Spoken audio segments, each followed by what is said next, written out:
جس کمپنی کی طرف سے آپ کو موٹر سائیکل دی گئی ہے، اگر وہ پرائیویٹ کمپنی ہے اور موٹر سائیکل کو گھریلو کام کاج کے لیے استعمال کی اجازت بھی ملی ہوئی ہے تو اسے استعمال کیا جا سکتا ہے۔ لیکن اگر آپ کی سرکاری نوکری ہے یا کمپنی کی طرف سے گھریلو کام کاج کے لیے استعمال کرنے کی اجازت نہیں، تو جتنا عرف ہو صرف اتنا ہی استعمال کر سکتے ہیں۔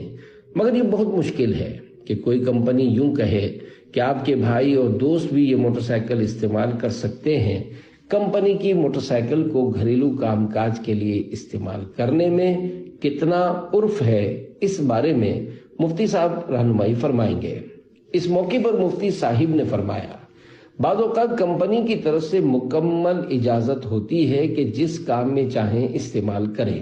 بالفرض موٹر سائیکل پر زیادہ کام ہوتا ہے تو بھی اسی کو پیٹرول بھروانا پڑے گا جتنا مہینے بھر میں استعمال کرے، اور چاہے کسی بھی مقصد میں استعمال کرے، بعد میں کمپنی اسے اتنی رقم دے دے گی۔ بہرحال جیسے قوانین ہوں گے اسی کے مطابق عمل کرنا ہوگا۔ سوال، ایک آدمی سرکاری پوسٹ پر ہے اور لوگوں سے اس کی ذاتی نوعیت کے تعلقات بن جاتے ہیں اور یہ لوگ تحائف لے آتے ہیں، تو کیا اس صورت میں تحائف قبول کرنا رشوت کے زمرے یعنی حکم میں آئے گا؟ جواب، پہلے سے تعلقات اور تحائف کا لین دین تھا اور بعد میں اس کی گورنمنٹ جاب یعنی ملازمت لگ گئی اور اس سے کام نکلوایا جا سکتا ہے، یعنی قہر و تسلط اسے کسی طرح کا حاصل ہے، تو اب بھی پہلے کی طرح نارمل لین دین ہے تو یہ چلے گا۔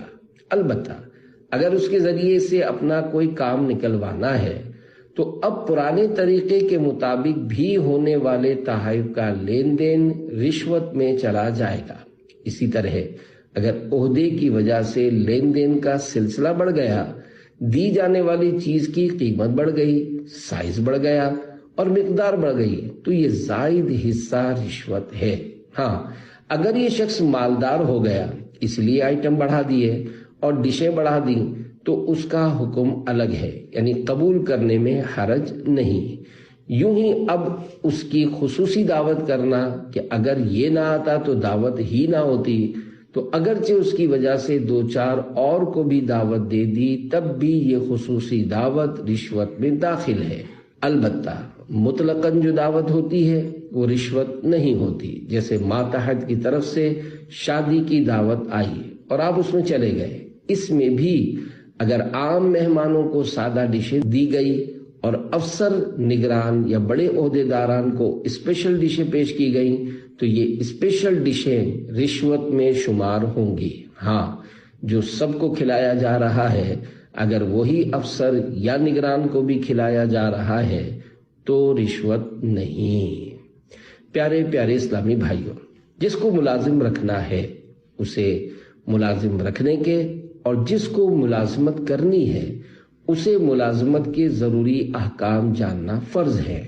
اگر حسب حال نہیں سیکھے گا تو گناہگار اور عذاب نار کا حقدار ہوگا، اور نہ جاننے کی وجہ سے بار بار گناہوں میں مبتلا ہونا مزید برا، یعنی اس کے علاوہ۔